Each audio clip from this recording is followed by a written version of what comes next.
अच्छा जी, section number 203 B जो है ये थोड़ा सा मुख्तलिफ है। बाकी जो सेक्शंस यहाँ पे डिस्कस किए गए हैं ऊपर 199 से ऑनवर्ड मैंने वीडियोस अपलोड की हैं,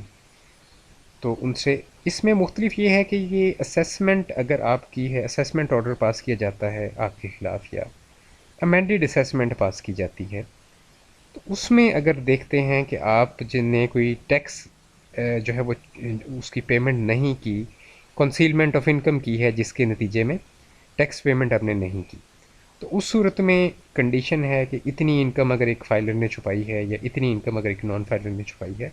तो उस सूरत में जो अरेस्ट वारंट हैं वो जारी किए जाते हैं। तो इसको हम डिस्कस करते हैं। Subsection 1, where on the basis of material evidence brought on record as a result of audit conducted by auditors in terms of subsection 8 of section 177 read with section 214C of this ordinance। ठीक है,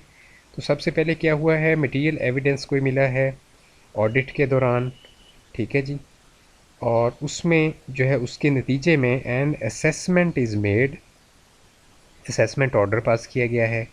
या amended assessment जो है section 121 या 22 के तहत जो है वो पास की गई है। एज द केस में भी, यानी कि जो भी केस है, चाहे असेसमेंट है चाहे अमेंडेड असेसमेंट है, the assessing officer record the finding that tax payer has committed the offence of concealment of income. तो जो असेसिंग ऑफिसर है वो ये उसकी फाइंडिंग ये है, यानी उसने रिज़ल्ट ये निकाला है कि भाई ये जो बंदा है इसने कंसीलमेंट ऑफ इनकम की है, which has resulted in non payment of tax of rupees 100 million and above. ठीक है जी, तो 100 मिलियन और अबव है फाइलर के लिए इन case of a filer, and 25 million और अबव है इन case of a non filer के लिए। तो 25 मिलियन कितना होता है, ये 25 मिलियन की फिगर होती है 2.5 करोड़ की। ठीक है, 2.5 करोड़ रुपया। और 100 मिलियन जो है ये फिर कितना बनेगा, ये 10 करोड़ बनेगा। फाइलर के लिए 10 करोड़, नॉन फाइलर के लिए 2.5 करोड़। ठीक है जी, और ये क्या है, resulted in non payment of tax, यानी कि टैक्स जो है वो इतना अगर बनता है, फाइलर का 10 करोड़ और नॉन फाइलर का 2.5 करोड़, तो उस सूरत में ये सेक्शन जो है ये एप्लीकेबल होगा। और सेकेंडली ये असेसमेंट और अमेंडेड असेसमेंट के रिज़ल्ट में ये जो अरेस्ट और प्रोसिक्यूशन है ये उसकी डिस्कशन है। नॉर्मल जो अरेस्ट और जो प्रोसिक्यूशन होती है उसके बारे में पीछे जो सेक्शंस हैं सारे के सारे 199 से ऑनवर्ड वो आप जो है देख सकते हैं। मैंने सेक्शन बाय सेक्शन, आप सेक्शन को सर्च करेंगे यूट्यूब पे तो मेरे ही सेक्शंस आते हैं वहाँ पे, और एक और साहिब हैं जिनके आते हैं। ठीक है, बहुत रेयर हैं उनके, मेरे ज़्यादा जो सेक्शंस हैं वो मेरे ही मौजूद हैं यूट्यूब पे। ठीक है, तो किसी भी सेक्शन को बाय नेम इस तरह से 195 सेक्शन और उसके साथ आगे ये टेक्स्ट आप उसकी लिख दें, या सिर्फ सेक्शन का जो है नंबर ही डाल दें, सेक्शन नंबर 195 या इस तरह से सर्च कर लें तो मेरा सेक्शन आ जाएगा, उसको देख लें। उसका सिनेरियो डिफरेंट होता है, जो प्रोसिक्यूशन होती है और उसके नतीजे में अरेस्ट या फ़ाइन होता है, और ये एक स्पेशल केस है जो कि नॉर्मल नहीं है, जो हम अभी डिस्कस कर रहे हैं, जो कि है सेक्शन नंबर 203 बी के अंदर। तो ये दोबारा बता दूं, ये असेसमेंट या अमेंडेड असेसमेंट के नतीजे में जो अरेस्ट या प्रोसिक्यूशन होती है उसकी ही डिस्कशन है इस सेक्शन के अंदर। बाकी दीगर जो हैं उनके लिए सेपरेट सेक्शन है। ठीक है जी। In case of a non filer the tax payer may be arrested for obtaining return after obtaining return approval of committee specified under sub section 2। तो टैक्स पेयर जो है उसकी अरेस्ट हो सकती है और उसके लिए कमेटी जो है उसके उससे अप्रूवल ली जाएगी। कमेटी के अंदर जो है shall comprise the minister for finance and revenue, minister of finance and revenue होगा, चेयरमैन ऑफ बोर्ड होगा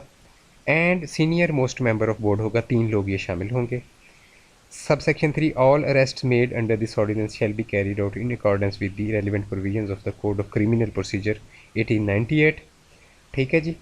or notwithstanding anything contained in the subsection 1 and 2 or any other provision of this ordinance, where any person has committed offence of concealment of income or any offence warranting prosecution under this ordinance, the Chief Commissioner, with prior approval of the Board, may either before or after the institution of any proceeding for recovery of tax, compound the offence if such person pays the amount of tax due along with such default surcharge and penalty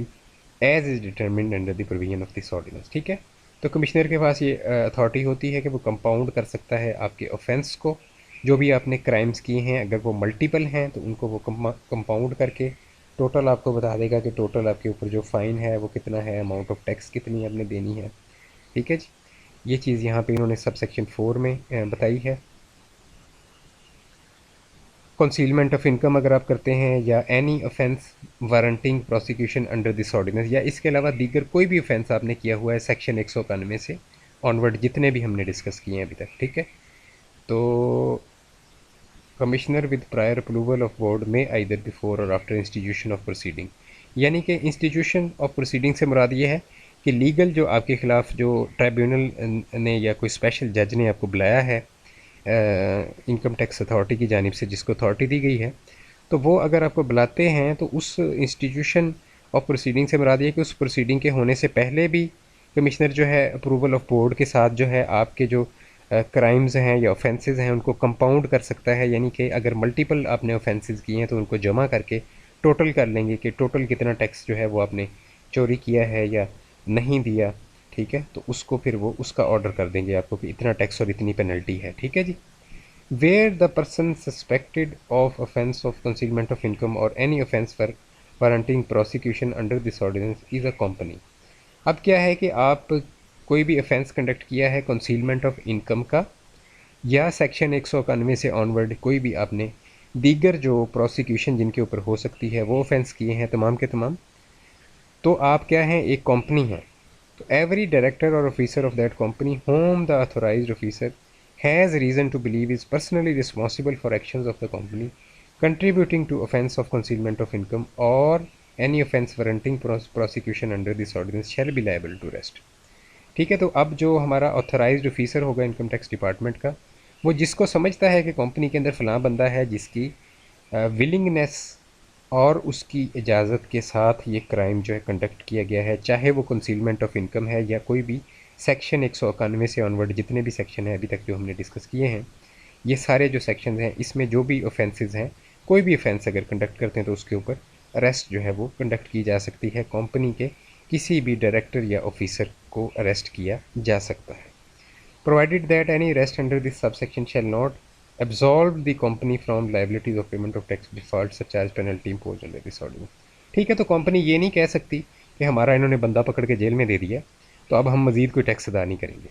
ठीक है, ये चीज़ नहीं होगी कि company को arrest होने की वजह से, उनका बंदा पकड़ने की वजह से इनकम टैक्स अथॉरिटी किसी किस्म की पेनल्टी या डिफ़ॉल्ट सरचार्ज या पेमेंट ऑफ टैक्स में रिलैक्सेशन नहीं देगी। ठीक है जी,